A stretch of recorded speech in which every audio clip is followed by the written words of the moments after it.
할렐루야. 여러분, 오늘도 주님과 함께 기뻐하십시오. 성령 충만하십시오. 다니엘 3장에는 다니엘의 세 친구들이 느부갓네살 왕의 금신상 숭배 명령을 거부한 사건이 소개되고 있습니다. 오늘은 그 가운데 24절과 25절의 말씀입니다. 그때에 느부갓네살 왕이 놀라 급히 일어나서 모사들에게 물어 이르되 우리가 결박하여 불 가운데에 던진 자는 세 사람이 아니었느냐 하니 그들이 왕에게 대답하여 이르되 왕이여 옳소이다 하더라. 왕이 또 말하여 이르되 내가 보니 결박되지 아니한 네 사람이 불 가운데로 다니는데 상하지도 아니하였고 그 넷째의 모양은 신들의 아들과 같도다 하고. 아멘. 느부갓네살 왕이 높이 30m, 너비 3m 가량의 거대한 금 신상을 세우고 그 앞에 절하라 명령하였습니다. 그러나 다니엘의 세 친구들 사드락, 메삭, 아벳느고 금 신상에 절하지 않죠. 또 왕의 신을 섬기지도 않았습니다. 살기 위해서 자신들의 신앙을 버릴 수 없다 하는 거였죠. 결국 어떻게 되었습니까? 이 갈대아 사람에게 고발당했어요. 왕의 명령을 어긴 것이 이 표면적 이유였지만 사실은 피정복민으로서 자신들보다 또 뛰어나고 높은 이 관직에 오른 것, 그것에 대한 질투 때문이었고, 그보다 더 본질적인 이유는 하나님을 믿지 않는 이들과 일어나는 영적 공격이었습니다. 우리도 세상 살아갈 때 이런 위기를 겪을 수 있다는 거예요. 세상이 우리를 시기하고 또 이렇게 우리를 영적으로 공격한다는 것, 우리가 잊어서 안 된다 하는 거죠. 그 순간 우리는 더 하나님을 의지해야 한다 하는 것을 우리에게 말씀해 주십니다. 이 왕의 명령을 어긴 것으로 다니엘의 세 친구들은 평소보다 7배나 더 뜨거운 풀무불에 던져졌어요.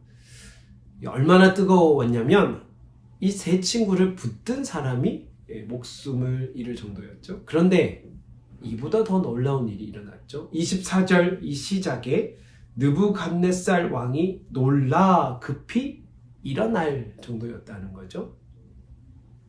무엇 때문이었습니까?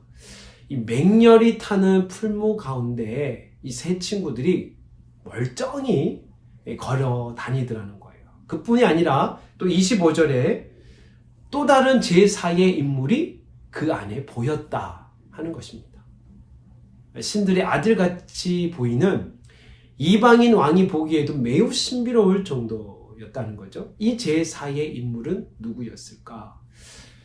수호천사라 말하는 학자들도 있고, 예수님께서 성육신 이전에 하나님의 백성들을 구원하시고 보호하신 것이라 말하는 학자들도 있어요. 분명한 것은 하나님을 향한 순전한 믿음을 가진 이들을 하나님께서 친히 보호하시고 또 지켜주신다 하는 이 사실이죠. 하나님은 결코 우리를 버려두지 않으신다는 거예요. 언제나 우리와 함께 하십니다. 특별히 이 제4의 존재는 폭압적이고 또 야만적 광기가 지배하는 그 시대에 자신의 믿음을 지켜 굴복하지 않은 이들이 던져진 그 풀무불 가운데 존재했다는 것. 어쩌면 제4의 존재는 풀무불 속에 던져질 때 보여지는 것인지도 모르겠다는 거죠. 여러분, 우리의 삶이 극심한 고난 가운데 처한다 할지라도 낙심하지 않기를 주님의 이름으로 축복합니다. 하나님을 향한 믿음을 저버리지 않는다면 그 고난 속에 하나님은 또한 우리에게도 이 네 번째 존재, 임마누엘의 하나님이 보여지게 된다는 거죠. 하나님은 반드시 우리를 지켜주십니다. 오늘 하루 어떤 고난이 와도 하나님을 향한 믿음을 저버리지 않는 우리 모두가 되기를 주님의 이름으로 축복합니다. 기도드리겠습니다. 사랑 많으신 아버지 하나님, 우리가 살아가면서 세상 가운데 믿음으로 인하여서 고난이 있더라도 또 낙심될 때에도 또 세상은 우리를 이모저모로 공격할 때에 우리가 결코 주님을 향하는 이 순전한 마음, 이 믿음을 포기하지 않게 하여 주시고 그 순간 임마누엘의 그 하나님과 더불어 우리가 당당히 또 힘있게 이겨낼 수 있도록 주님 지켜 보호하여 주옵소서. 예수님의 이름으로 기도 올리옵나이다. 아멘.